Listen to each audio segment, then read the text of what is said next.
जय श्री राम। आज हम बात करेंगे कि स्नान कैसे करना चाहिए, कब नहीं करना चाहिए, कब स्नान करना ज़रूरी होता है और किन कार्यों को बिना स्नान के करने से उसका फल शून्य हो जाता है। आज मैं आपको प्रमाण ग्रंथ के नाम के अनुसार बताऊँगा कि स्नान की विधि क्या है, उसका फल क्यों आवश्यक होता है। तो सबसे पहले कहा गया है कि बिना स्नान के कोई भी देव पूजन किया जाए, पितृ कार्य किया जाए, वह निष्फल हो जाता है।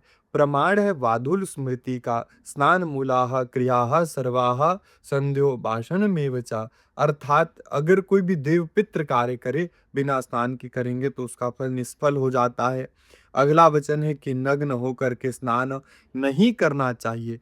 मनुस्मृति, कुर्म पुराण, पद्म पुराण आदि ग्रंथ में यह बात कहा गया है। विशेष बात, सिर के ऊपर से ही स्नान करना चाहिए और उसके बाद ही पितृ कार्य और देव कार्य को हमें करना चाहिए। बिना स्नान किए चंदन भी नहीं लगाना चाहिए। मार्कंडेय पुराण में कहा गया है, बिना स्नान किए चंदन ना लगाएं।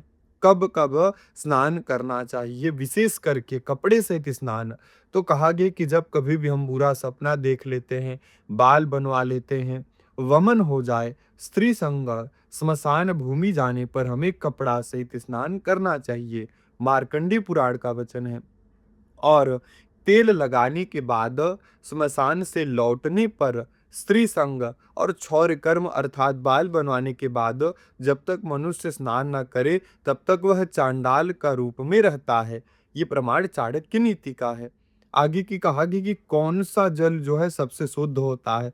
तो कहा गया कि कुएं की अपेक्षा झरने का जल, उससे पवित्र सरोवर का जल, उससे पवित्र नदी का जल, उससे तीर्थ का जल और उससे भी पवित्र गंगा जल होता है, जिससे स्नान करना चाहिए। या फिर जल हम स्नान कर रहे हैं तो पहले गंगा जल डाल लीजिए पात्र में, उसके बाद जल डालिए, वो उस जल जो है सबसे पवित्र माना जाएगा, वो भी जल गंगा जल समान ही हो जाता है।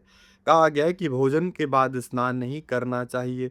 कोई रोग हो जाए, रात्रि के बीचों बीच का जो मध्य के 2 प्रहर होते हैं उसमें स्नान करना नहीं चाहिए।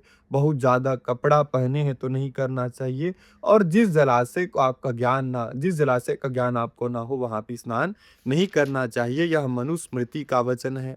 आगे कुछ विशेष परिस्थितियों में रात्रि में भी स्नान किया जा सकता है। तो कब कब कहा गया है कि सूर्य ग्रहण हो जाए या चंद्र ग्रहण के समय रात्रि में भी स्नान किया जा सकता है। ये प्रमाण मनुस्मृति का है, बौधायन स्मृति आदि ग्रंथों का है। स्नान करने के बाद बड़े लोगों का आदत होता है कि बाल में जो जल है उसको छिड़कते रहते हैं। तो कहा गया है कि ऐसा नहीं करना चाहिए। गीले बाल जो है उससे जो जल गिरता है वो अशुद्ध होता है। अगर बहुत जरूरी है तो ध्यान रखना चाहिए कि वो जल किसी वस्तु पर, किसी मनुष्य पर नहीं गिर पाए। ये प्रमाण लघुहारी स्मृति, विष्णु पुराण आदि का है। कहा गया है कि कब किन स्थितियों में व्यक्ति रात्रि में भी स्नान कर सकता है।